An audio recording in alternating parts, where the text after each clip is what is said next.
hand pushes into the soil. That is where this starts, not in theory, but in contact. Skin against earth, dirt under the nails, new shoots forcing their way up through the dark. Life is physical. It grows, grips, feeds, scars, adapts. It does not begin as an idea. It begins as matter coming alive. The same force that lifts a seed also moves through the human body. We are not separate from that process. We are one of its forms. Old hands work a piece of wood. The blade moves with confidence because the body has done this before. The wrist knows pressure. The fingers know when to hold firm and when to ease up. That skill did not appear in one day. It came from years of repetition, injury, correction, patience, and need. A person's life gets written into the body, not as words, as grip, timing, posture, caution, strength, and instinct. The body becomes a record of how that person survived. An empty chair sits in an old room. No one is there now, but the space still tells you someone lived there. The blanket, the wood, the light through the window, all of it points to a life that had weight. When a person dies, the body is gone, but not every effect disappears. Their habits may remain in the family. Their work may remain in the house. Their face may return in a child. Their fears, strengths, and ways of living may still shape the people after them. A life can end and still leave structure behind. A young man looks at old portraits on the wall. At first, they are strangers. Then he notices the brow, the eyes, the set of the mouth. One face carries the same restraint he has seen in himself. Another has the same heaviness in the stare. This is not imagination. Families often carry visible patterns across generations. Bone structure, expression, posture, even the way a face rests when no one is smiling.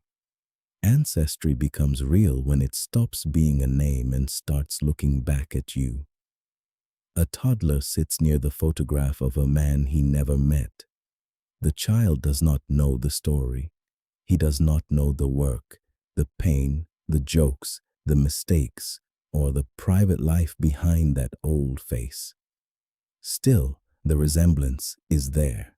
The same serious eyes, a similar tilt of the head, a familiar expression before language has fully formed.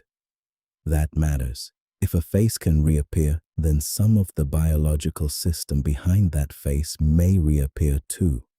The outside may be showing part of a deeper pattern. A man looks into a mirror with an old photograph beside him. The comparison is not exact, but it is close enough to raise a question. How much of a person is completely new? The soul, the choices, the personal story, those belong to the individual. No ancestor gets to own them. But the body is not created from nothing. It is built from inherited instructions, face, voice, nerves, hormone patterns, muscle tendencies, stress responses. A person is original, but originality can still grow from old material. Water pours into a clay bowl. The water remains water, but the bowl gives it shape. That is a useful way to think about human life. A new person arrives with their own awareness, will, and future. Yet they enter a body already shaped by ancestry. The body has a form before the person understands it. Some people are born calmer, some more reactive, some more sensitive, some better at rhythm, balance, focus, motion, or pattern recognition. Life does not begin on an empty page. It begins inside a shaped vessel. 3 hands rest on one table. The oldest hand carries years. The middle hand carries labor. The child's hand is still soft, still undecided. Yet the resemblance is visible. Similar fingers, similar proportions, a similar way of resting on the wood. Hands matter because they reveal what families pass down in plain sight. Tools, work, touch, craft, care, defense, repair. Human life depends on hands. A child's hand may be new, but it may already carry the architecture of hands that worked before it. A child stands before rough water. The scene is simple: wind, waves, wet sand, gray sky. But the body reacts before the mind explains anything. Balance adjusts, eyes follow movement, breath changes with the sound of the surf. Some people feel drawn to certain environments early: water, forest, machines, music, animals, tools, conflict, healing.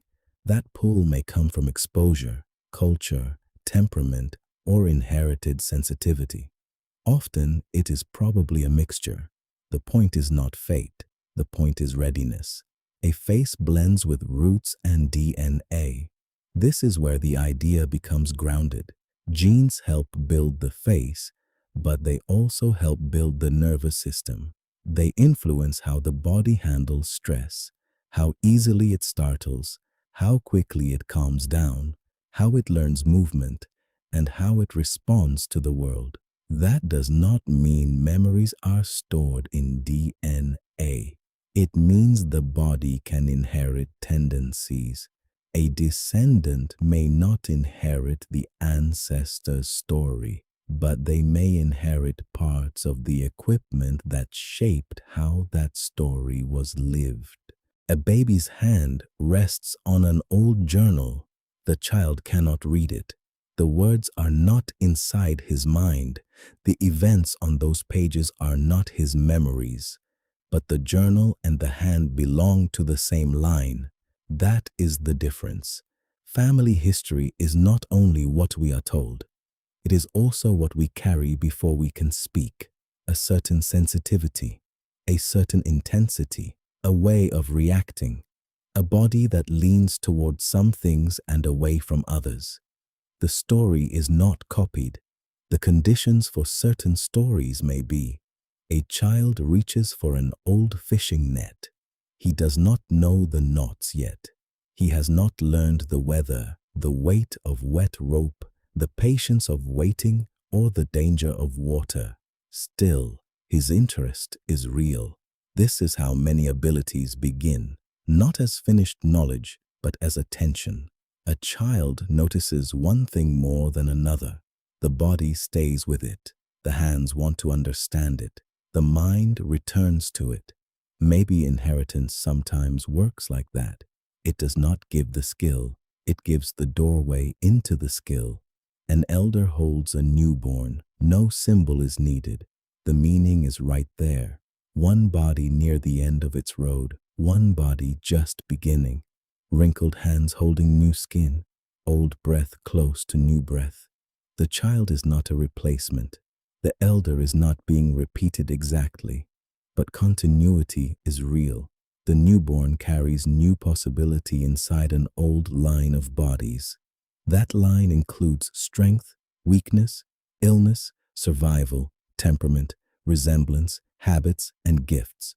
A new life begins with inheritance, but it is not limited to inheritance. Two bells hang in the same room. They are separate.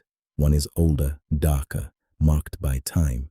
The other is newer, cleaner, shaped differently.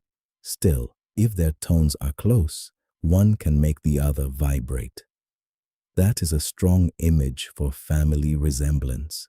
Two people are not the same person. They do not share one identity. But if their bodies, temperaments, and ways of responding to life are similar, the connection can feel unusually strong, not magic. Pattern recognition, a living system responding to a related form. A person stands in a stream. The water has been moving long before he stepped into it. It runs around rocks, roots, leaves, and legs. It changes shape without losing continuity. A family line works in a similar way. No one person is the whole stream. Each life is a temporary shape in it. The individual still matters completely. Choice still matters. Character still matters.